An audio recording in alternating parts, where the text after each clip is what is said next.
निशा की गाय ने एक सुंदर बछड़ा को जन्म दिया। बछड़ा बहुत ही प्यारा और चंचल था। उछल कूद कर अपनी खुशी जाहिर करते रहते थे। निशा को वह बहुत ही प्यारा लगता था। उसको देखना, दुलार करना और उसके साथ खेलना उसे अच्छा लगता था। बछड़ा भी मानो उन्हें पहचान गया था। गाय को अधिक से अधिक दूध दूह लेते थे।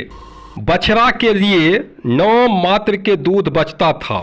वह कमजोर हो रहा था। बछड़ा की ऐसी हालत देखकर निशा के मन में बछड़ा के प्रति और ममता जाग गई थी।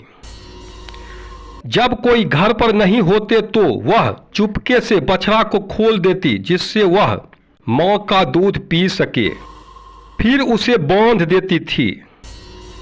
बछड़ा और गाय ऐसे कृतज्ञ होते मानो वे निशा को धन्यवाद दे रहे हो।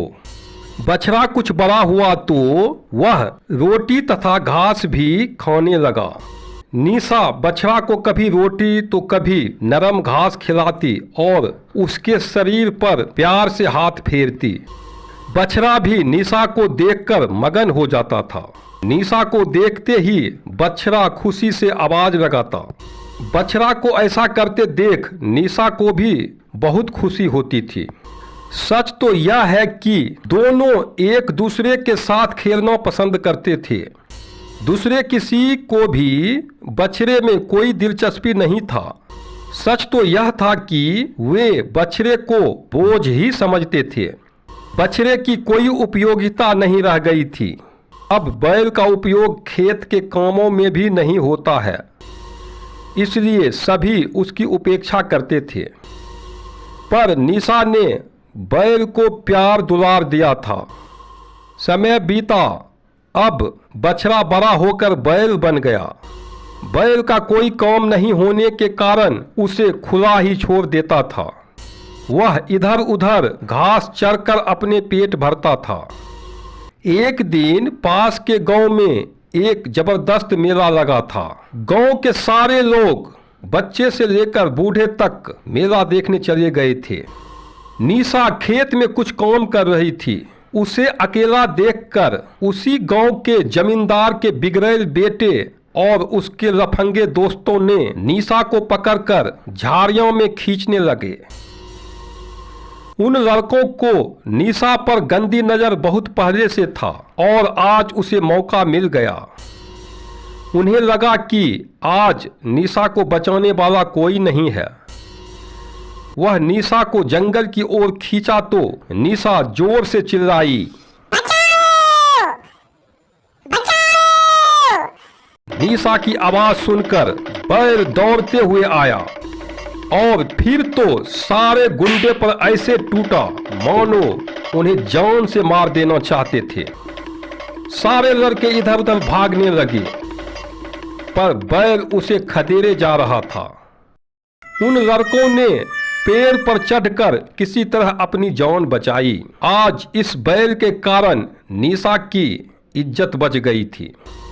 निशा को भी लगा कि यह तो मेरा भाई है जिसने मेरी इज्जत बचाई। इसलिए वह प्यार से बैल के पैरों में राखी बांधी, मानो अपने भाई को राखी बांध रही हो। बैल राखी को तो नहीं समझा, किंतु निशा के प्यार को महसूस कर रहा था। वह पूंछ हिलाकर अपनी खुशियां जता रहे थे।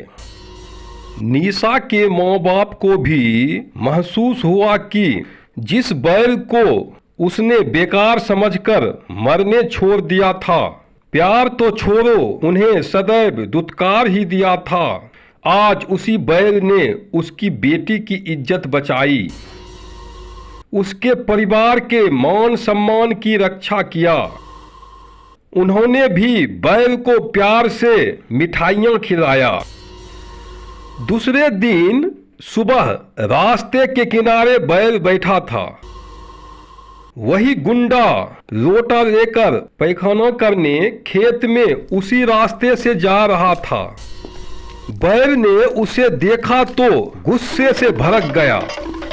वह उस गुंडे को खदेड़ने लगा। वह गुंडा घर में घुसकर अपनी जान बचाई। दूसरे गुंडा उसी रास्ते से निकल रहा था। उसने अपने मुंह और सिर को कपड़े से ढका था। बैल उसे घूर रहा था। जब वह कुछ आगे निकला तो फिर मुड़कर देखा कि बैल कहीं पीछा तो नहीं कर रहा है। जैसे ही उसका मुंह उघरा, बैल उसे पहचान लिया, फिर उसे भी दौड़ाया। तब वह एक पेड़ पर चढ़कर अपनी जान बचाया। गुंडों के बीच बैल को लेकर दहशत फैल गया। एक दिन एक चोर चोरी करने के लिए एक घर में घुस रहा था। बैल ने उसे देखा तो उसे भी खदेड़ दिया। इस तरह घर को लूटने से बचा लिया। वह बैल गांव के रक्षक बन गया था। वह सबका दुलारा हो गया। वह दिन भी आ गया जब निशा की शादी हो गई। वह ससुराल जा रही थी। वह सबके गले मिलकर रो रही थी। पता नहीं बैल को क्या सूझा, वह गुस्से से फुफकारने लगा। उसे लगा कि ये निशा के दुश्मन है जो निशा के साथ गलत कर रहे हैं। उसके गुस्से को देखकर निशा ने मोर्चा संभाली। उसने बैल को शांत किया और बैल को प्यार दुलार किया, उसे मिठाई भी खिलाया। तब बैल को लगा कि ये लोग निशा के दुश्मन नहीं है। निशा की विदाई हो गई। निशा ससुराल चली गई। पर आज भी बैल निशा के रास्ते देख रहे हैं। वे निशा के इंतजार कर रहे हैं।